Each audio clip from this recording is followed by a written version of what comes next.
Oh, right here? Yeah.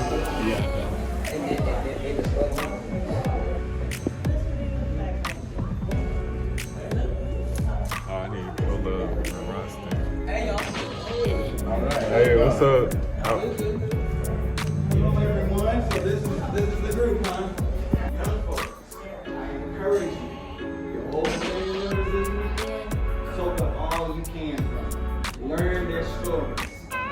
There's one of my favorite songs that not everything. Hey, that front porch experience.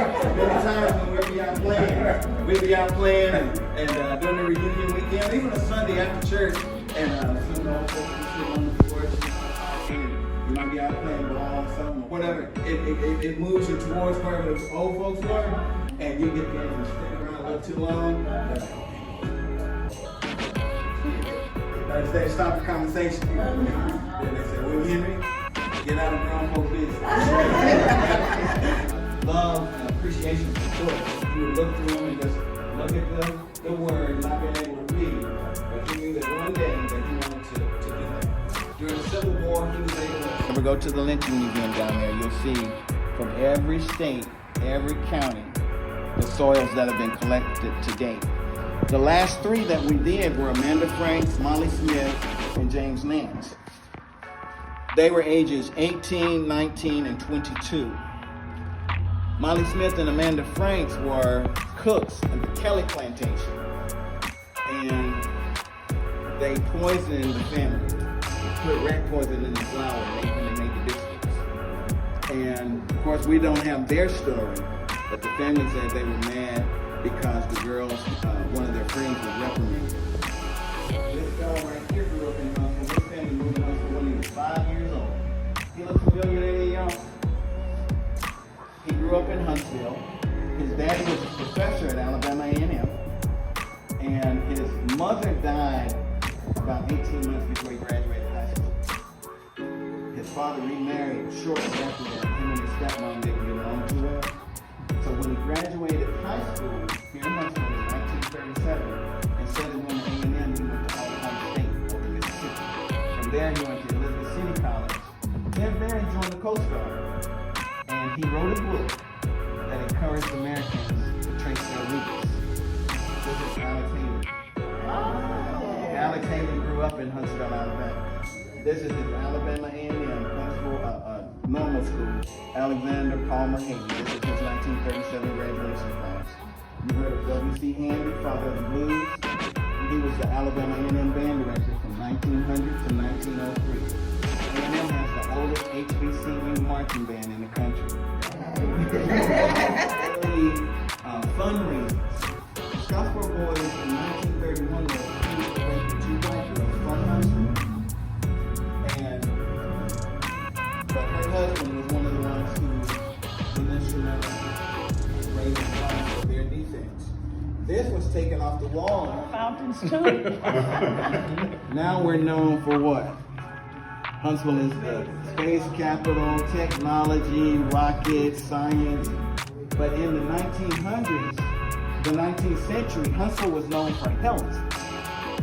We have a mountain called Montesano. So don't call it Montesano Mountain, because you're saying Mountain of Health Mountain. So Montesano means Mountain of Health, or either Health Mountain. So you're saying Health Mountain Mountain. Or you're saying Mountain of Health Mountain. But that's what Montesano means. It got its name when Dr. Thomas Fern gave it that name. There was a little boy in the community. He was trying to get well. The little boy just couldn't get healed. So he took him up on that plateau.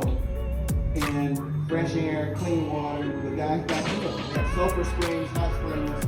So Dr. Fern named it Montesano. But the Surgeon General of the United States in 1898 determined Huntsville was the cleanest city in America. We had a war that year called the Spanish-American War. Soldiers who fought in that war were sent to Huntsville in October. The most popular and most famous of those soldiers were the 10th Cavalry Buffalo Soldiers. They came to Huntsville. White folks in the community didn't really appreciate being upper Negroes. So some of them were shot right when the train was in. Their weapons were taken.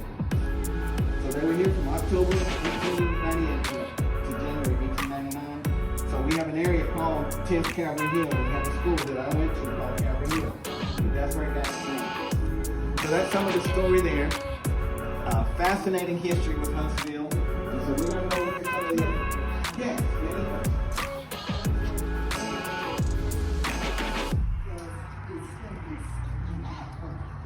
amongst this group here? Yes. Wow. So, and well, y'all might want to gather and take a picture in her picture right here. Not only, and so that's some connections to Huntsville. Was written in Huntsville, Alabama. And then this is the last thing you might have heard of the Conquering Function from that. They were managed out of Huntsville, Alabama by Clarence Jones, Midnight Star, and then Joe Douglas, who was mentored by Clarence Jones, became the manager of a group called Frankie Beverly and Motors. And he was their manager for 4 years until he died last year. So they were managed out of Huntsville until Joe moved to Atlanta.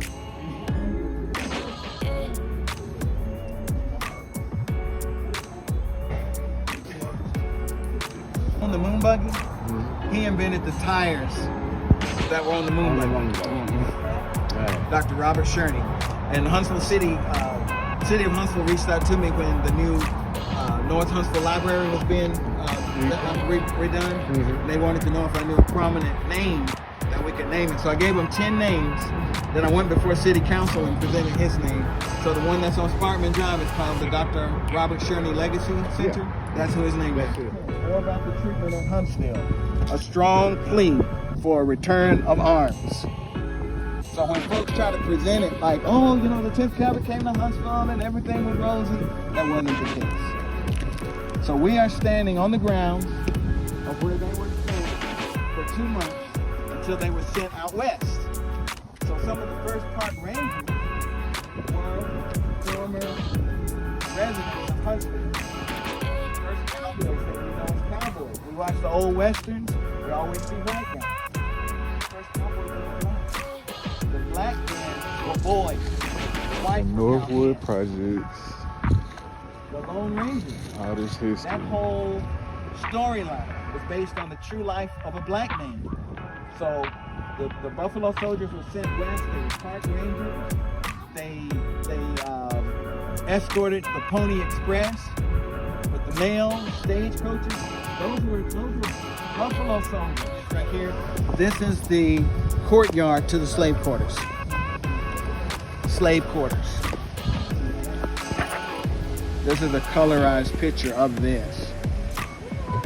That's the band. That's our family. So they would be worth the most. Females. Young females. Any of y'all females in your teens, 20s, you're worth more. Because they can read you. Young brothers, y'all are worth more. Y'all like myself, I'm 63, I wouldn't be worth much. Maybe in the house, I can cook pretty good, so you know, I might still be worth a little bit in the house. We wouldn't be worth much. But the younger folks, if you look at old bills of sales for the slave purchase, you look at the ages and then you look at their value. Just like you would do. Now, It went down with your age. went down with your age, yeah. Went down with your age. And what the deal was, you know, if your owner defaulted on a loan, they would come and hold you there until they paid up. Right. And if they couldn't pay up, then you're sold. So here we are, family. It could be a day like today. You're on the auction block. You're going to Arkansas. You're going to Mississippi. You're going to Tennessee. And your families are split up. We can't read or write. So Huntsville became a state. Alabama became a state here in Huntsville, Alabama. There was also this park during 1962 when we were doing the sit-ins. Big Spring Park is where many of the people they have what was called Blue Jean Sunday. They had decided they weren't going to do business with any of the stores in Huntsville since they would not allow blacks to shop.